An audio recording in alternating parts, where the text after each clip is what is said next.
Kita sudah bersama dengan Pak Tatang Sumantri sebagai bisnis analis manajer di Cikarang Dry Port yang menjadi salah satu saksi bertumbuhnya Cikarang Dry Port. Kita coba flashback ya Bapak ke awal mula berdirinya Cikarang Dry Port. Bisakah Bapak menceritakan masa-masa awal Bapak di Cikarang Dry Port? Adakah momen yang paling tidak terlupakan? Oke. Bagi saya mungkin momen yang tidak terlupakan itu adalah bagaimana saya pertama kali masuk kerja di sini sekitar bulan Agustus 2010 ya, 15 tahun yang lalu kurang lebih. Yang paling tidak terlupakan itu bagaimana kontainer pertama kali masuk ke sini. Jadi kita melihat Siwa itu hanya ada satu kontainer, itu milik salah satu perusahaan yang di daerah Cikarang juga, Jababeka. Itu dikarenakan ada kunjungan menteri di tahun 2010. Nah, berawal dari situ ya hamparan kosong kontainer jet itu berbulan-bulan sampai akhirnya alhamdulillah di tahun 2000 berikutnya di tahun 2011 itu muncul namanya BC12 dan BC11. Jadi diawali oleh dengan BC12 angkut lanjut, kemudian muncullah BC11 sehingga itu pertama kali kita datang beberapa customer. Walaupun belum begitu banyak, hanya sekitar 3.000 TEUs ya di tahun 2011. Boleh dibilang itu tahun pertama Cikarang Dry Port. Terus kemudian tumbuh menjadi sekitar 7.000-an, terus kemudian lantas sampai sekarang sudah ratusan customer datang ke CDP untuk menggunakan layanan ekspor dan impornya. Jadi buat saya yang paling berkesan itu adalah satu kontainer itu yang awal pertama kali masuk di sekitar pertengahan Agustus 2010. Itu mungkin kira-kira. Nah, melihat perjalanan Bapak nih ya dari awal mula Cikarang Dry Port, dari yang awalnya satu kontainer sampai sekarang udah ribuan ya Pak. Ya, nah, kira-kira ada nggak sih tantangan terbesar yang pernah Bapak hadapi selama bekerja di Cikarang Dry Port? Ya, itu tentunya sangat banyak ya. Jadi tantangan itu bagaimana ya dry port itu sendiri kan merupakan satu-satunya ya di Indonesia. Bahkan mungkin sampai saat ini pun dengan adanya dry port yang lain lahir, tapi tetap Cikarang Dry Port ini benar-benar murni sebagai dry port. Kita ada juga sekarang dry port yang mulai bermunculan, tapi secara benar-benar bahwa ini ada sebagai pelabuhan tujuan dan pelabuhan asal itu baru Cikarang Dry Port. Nah, karena baru mungkin banyak tantangan-tantangan di mana dari sisi keilmuan, dari sisi bisnis banyaknya skema bisnis yang berubah, kemudian juga banyaknya juga istilahnya istilah-istilah yang harus kita hadapin dalam membangun dry port, ya itu sangat besar tantangannya. Jadi kita mau nggak mau harus belajar secara terus-menerus. Itu mungkin. Oke, berarti cara Bapak menghadapi tantangan tersebut dengan belajar terus-menerus ya Pak. Oke, lanjut ke pertanyaan berikutnya. Kira-kira adakah Pak perubahan terbesar di Cikarang Dry Port terkait sistem yang Bapak rasakan selama 15 tahun bekerja di Cikarang Dry Port? Ya, berawal dari awal ya, dari hanya satu kontainer tadi, terus kemudian datang lagi beberapa customer ya. Otomatis layanan juga akhirnya dari awal CDP ini lahir itu terus-menerus melakukan perbaikannya. Dari mulai bahwa bea cukai itu datang on call, setiap ada kontainer masuk itu kita manggil bea cukai ke kantor yang terdekat. Akhirnya bea cukai sendiri membuka kantor tipe media di depan Cikarang Dry Port. Nah, itu salah satu istilahnya perubahan yang sangat mendasar dengan lahirnya Dry Port ini. Kemudian di samping itu juga manajemen Cikarang Dry Port yang selalu punya visi jauh ke depannya, di mana bagaimana kita harus menghilangkan kertas sebagai sarana untuk transaksi gitu kan. Nah, itu lahirlah dari mulai program CIS, kemudian lahirlah yang namanya AutoGate, kemudian pertukaran data elektronik sehingga semuanya menuju benar-benar paperless. Yang dulunya kita tidak ada yang dulunya ada loket, sekarang itu loket sudah tidak ada, hanya digantikan dengan kios begitu. Nah, itu adalah salah satu paradigma yang sangat luar biasa ya untuk merubah sistem transaksi logistik di Indonesia. Itu mungkin.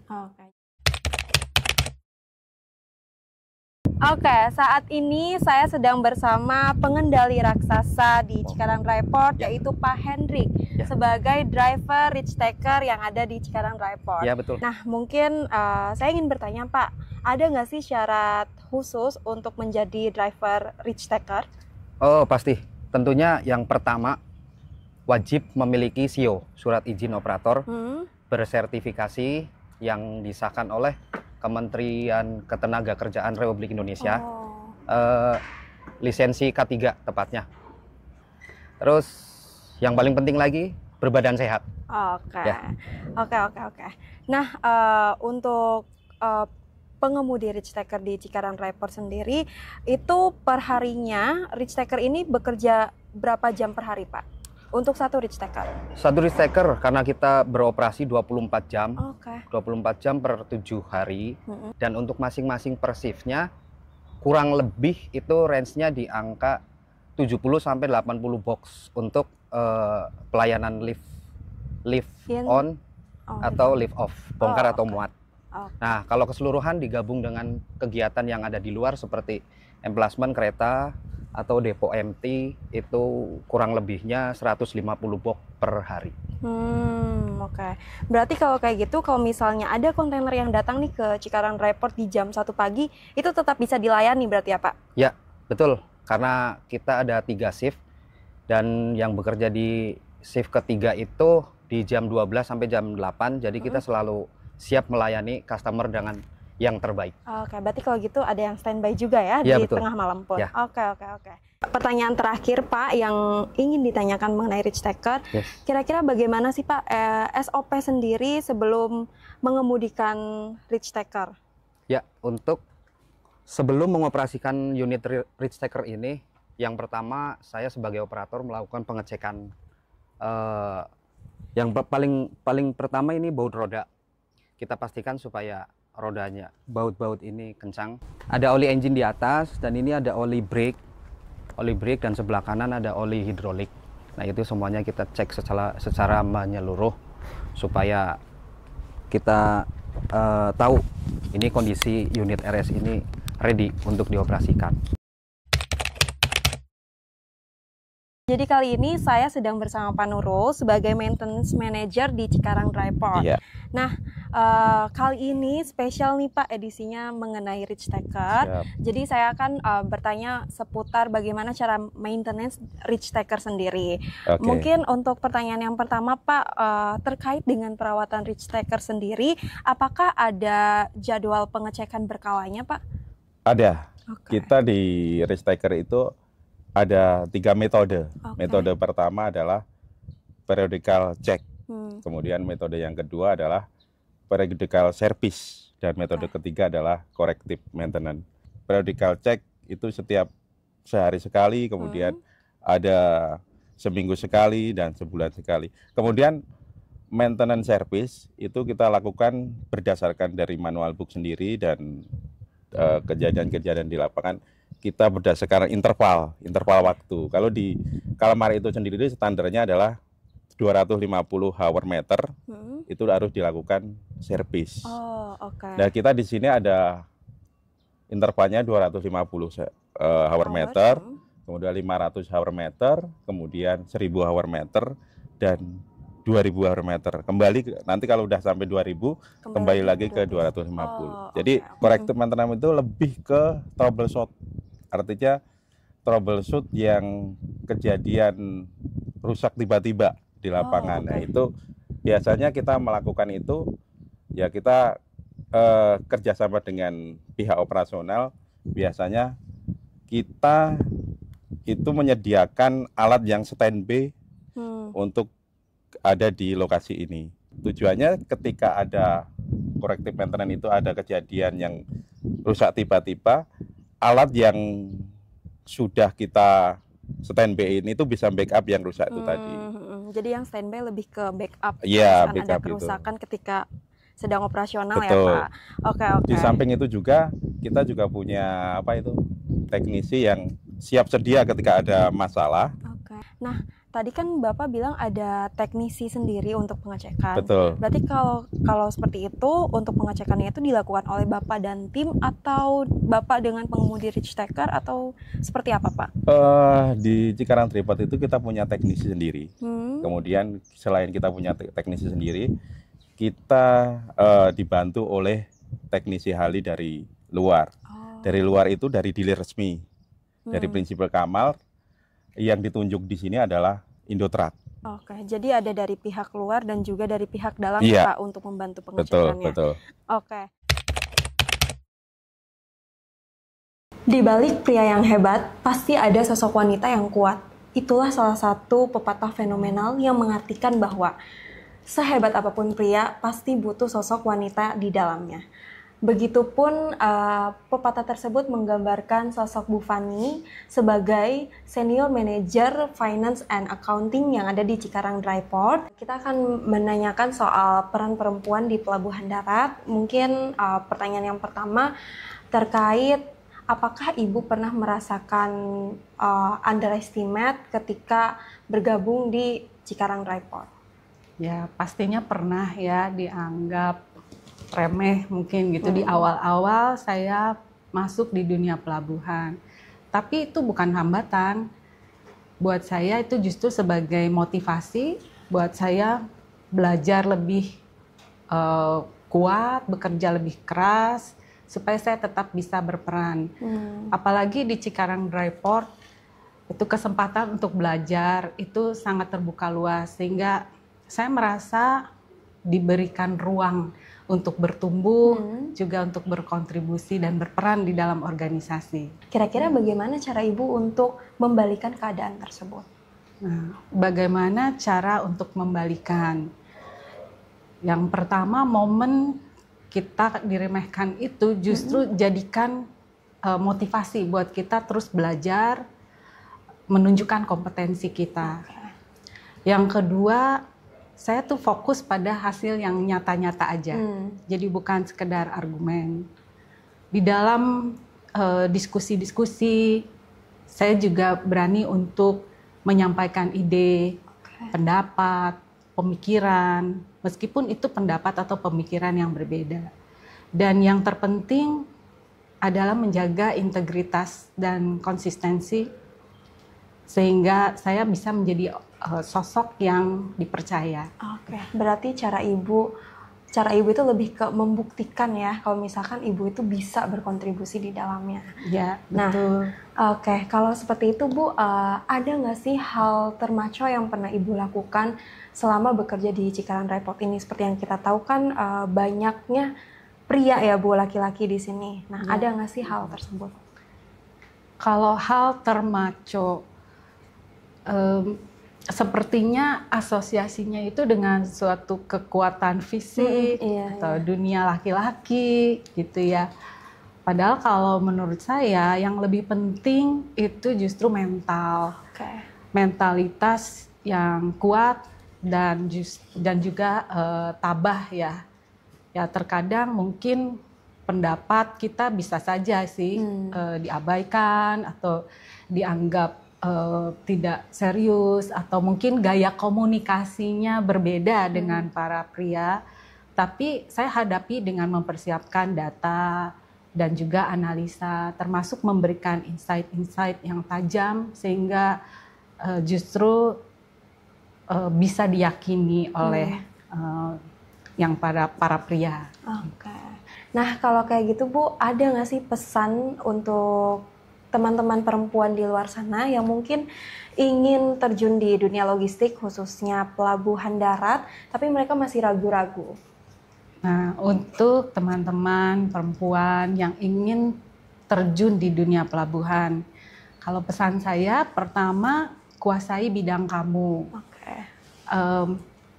Kuasai dengan serius, karena dunia itu mengakuinya kompetensi, bukan masalah gender.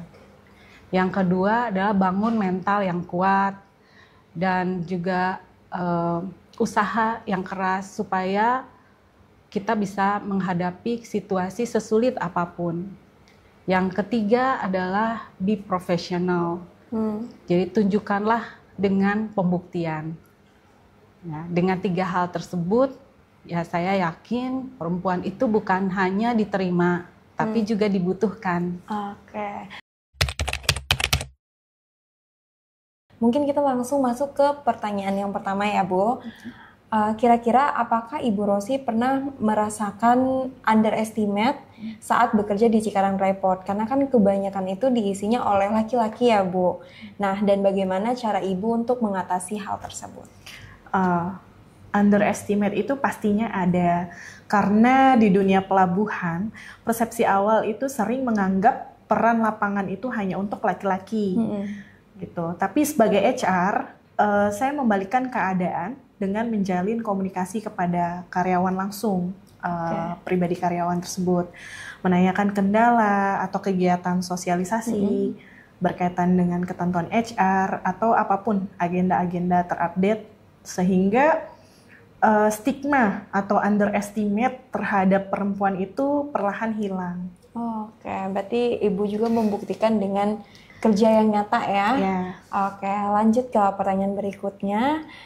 Kira-kira ada nggak sih Bu hal termaco yang pernah Ibu lakukan selama bekerja di Cikarang Dry Port sebagai perempuan? Ada. Karena gimana ya, mayoritas kan laki-laki ya di Cikarang Dry Port ini. Terus suatu ketika pernah terjadi karyawan itu jatuh sakit pingsan.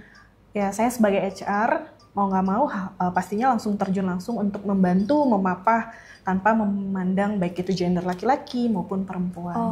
Oke. Berarti Ibu menunjukkan secara langsung juga kalau segala pekerjaan itu bisa dilakukan juga loh oleh perempuan. Iya, betul. Oke, keren banget Bu. Kita lanjut ke pertanyaan terakhir nih Bu. Apa pesan untuk teman-teman perempuan di luar sana yang masih ragu-ragu untuk join di logistik khususnya di pelabuhan darat? Dunia pelabuhan bukan hanya tentang kekuatan fisik yang notabene laki-laki, tetapi tentang strategi, koordinasi, dan komunikasi hal-hal yang dimiliki oleh siapapun yang mau belajar dan berkembang. Jadi jangan biarkan keraguan membatasi langkah Anda. So, coba aja dulu. Oke. Kali ini saya sedang berada di Terminal Operation Cikarang Dry Port yang ada di Tanjung Priok. Dan kali ini saya sedang bersama salah satu tim Terminal Operation yang perannya itu nggak kalah penting untuk memantau aktivitas kontainer yang ada di Tanjung Priok. Mulai dari memantau dan mengontrol aktivitas keluar masuk kontainer dan juga memastikan kontainer aman dari mulai pengecekan sampai pengiriman. Mungkin kita masuk ke pertanyaan pertama ya. Gimana sih cara Mas Anugrah memastikan semua pergerakan tetap aman dan juga sesuai jadwal? Pertama-tama kita sebelumnya untuk melakukan aktivitas pekerjaan kita harus menentukan target dan plan kerja kita. Jadi nanti dari plan dan target itu kita share ke tim saya yang di Priuk. Dan kemudian kita koordinasi juga dengan tim flight untuk mengkoordinasi atau mengontrol unit yang datang atau tiba di TO untuk melakukan penarikan kontainer. Dan untuk pengawasan kontainer itu tersendiri kita ada beberapa divisi atau beberapa bagian di TO itu, di mana yang salah satunya itu tim field officer atau tim lapangan di TO itu dia memang mengontrol langsung di lapangan untuk penarikan kontainer impor dari Tanjung Priuk atau kontainer ekspor dari CDP ke Priuk. Nah, kalau boleh tahu Mas, job desk sebagai terminal operation di Cikarang Dry Port sendiri itu kurang lebihnya seperti apa? Kita di terminal operation itu ada beberapa bagian ya, teman. Yang pertama itu leader, yang kedua admin, yang ketiga field officer, dan yang keempat itu supporting dokumen. Sebelumnya saya ingin bertanya Pak, kira-kira apa sih SOP yang harus dilakukan sebelum melakukan pengiriman barang di Cikarang Dry Port? Ya, SOP-nya pertama yang saya kebiasaan sehari-hari yaitu P2H, pengecekan harian unit kan gitu kan. Nah ini saya cek semua di sini, dari olinya, segi keamanan, bannya semua harus ready semua. Setelah ready, lanjut terakhir saya kelengkapan APD-nya. Ya, terus lanjut dokumen yang penting, surat-suratnya lengkap. Jadi dari sisi truk dan juga keamanan dokumen udah dipastikan aman ya Pak? Sudah disiapin semua. Oke. Nah kalau misalkan pengiriman barang ke baik domestik ataupun dari pelabuhan ke Cikarang Dry Port itu kira-kira ada batas waktunya nggak sih Pak kayak untuk istirahat dan juga untuk pengirimannya? Ketika sudah mendapat, kita berangkat dari Cikarang ke Tanjung Priuk sampai ke Cikarang lagi, itu biasanya dripper itu dikasih jeda istirahat minimal ya 2,5 jam. Seperti itu. Kali ini kita akan ngobrol bareng dengan 3 sosok yang menjadi jantungnya Cikarang Dry Port. Ada Pak Agus sebagai dari sisi operasional, Pak Ronald dari sisi pelabuhan dan terminal, dan juga Pak Imam dari sisi logistik dan pergudangan. Nah, kira-kira sejauh ini bagaimana cara Pak Imam dalam menjaga rantai logistik yang ada di Cikarang Dry Port agar tetap kuat, khususnya dari sisi logistik dan juga pergudangan transportasi. Oke, terima kasih. Salam sehat, salam sukses buat kita semua. Untuk menjaga selama kurang lebih 15 tahun nih ya, untuk logistik udah berjalan. Ada beberapa strategi yang kita jalankan, yaitu optimalisasi rute.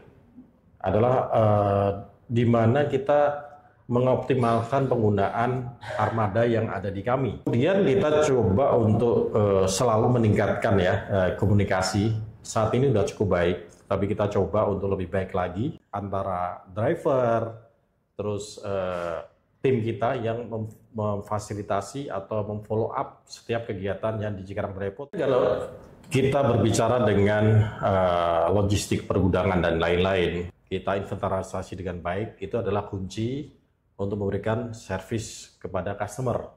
Jadi informasi anytime bisa diambil dari dari data yang telah kita provide dalam sistemnya di Cikarang Dry Port. Berikutnya adalah analisa data. Analisa data dari semua kegiatan yang kita handling di sini. Kita buat improvement atau pengembangan, apa yang perlu kita tambahkan, apa yang perlu kita kurangi, sesuai dengan customize kepada pelanggan. Itu salah satu keunggulan atau salah satu services yang coba kita tawarkan kepada customer saat ini. Jadi dari semua sistem komunikasi, armada, terus sistem kerja kami, selama ini kita mengikuti semua aturan yang berlaku, sehingga apa yang kita handling, apa yang kita kerjakan di sini sudah mengikuti aturan-aturan baik dari pemerintah, dari pihak karantina, bea cukai, maupun pihak-pihak yang terkait dalam pengelolaan bisnis atau servis logistik di sini. Menarik banget Pak, ngomong-ngomong soal cara menjaga rantai logistik di Cikarang Dry Port, ada nggak sih Pak hal yang dulunya terasa nggak mungkin, tapi sekarang itu bisa terjadi? Oke, ada 2 hal di sini. Pertama adalah terkoneknya kita menggunakan kereta api. Terutama untuk ekspor impor ya. 2016 dengan pemerintah sudah mulai melihat bagaimana untuk mempercepat dwelling time di Tanjung Priok. Salah satunya adalah dengan terkonek dengan kereta api, dan itu 2016 terwujud ekspor impor Cikarang Dry Port bisa menggunakan kereta api. Itu membantu banget buat kegiatan kita, terutama pada saat peak season, Lebaran, Tahun Baru, sehingga aktivitas di jalan sudah berkurang dan kita tetap bisa memberikan pelayanan pada pelanggan.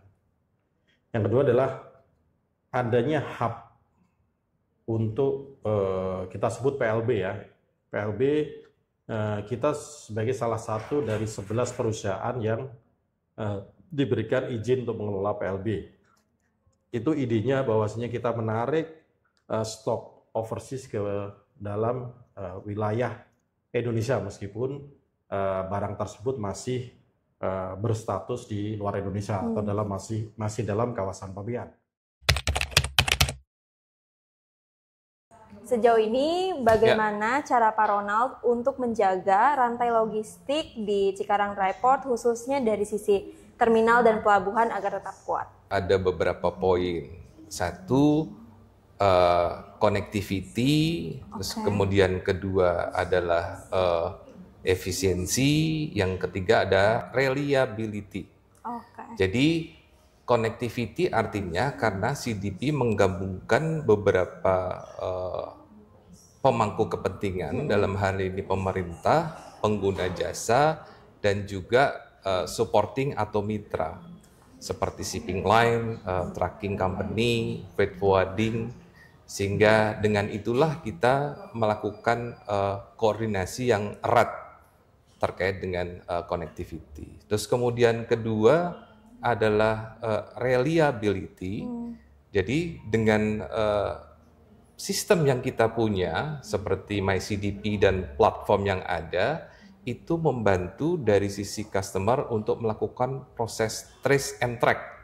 Jadi didapatkan kemudahan untuk mereka melakukan proses selanjutnya. Dengan begitu mereka bisa melakukan planning dengan sangat baik. Yang ketiga adalah efisiensi, karena kita diuntungkan lokasinya dekat dengan area industri. Sehingga dengan dekat area industri, cost dan waktunya diharapkan bisa lebih kompetitif dibanding dengan mereka harus jauh daripada area industri seperti itu. Oke, menarik banget ya Pak. Ngomong-ngomong soal rantai perusahaan, selama di Cikarang Dry Port, kira-kira ada nggak sih Pak hal yang dulunya itu kerasa nggak mungkin, tapi sekarang jadi mungkin terjadi? Oke, ini beberapa hal yang mungkin kita alami ya. Dulu orang banyak pihak beranggapan bahwa integrasi secara penuh antara dry port dan seaport terkait dengan seamless logistik itu sulit dilakukan.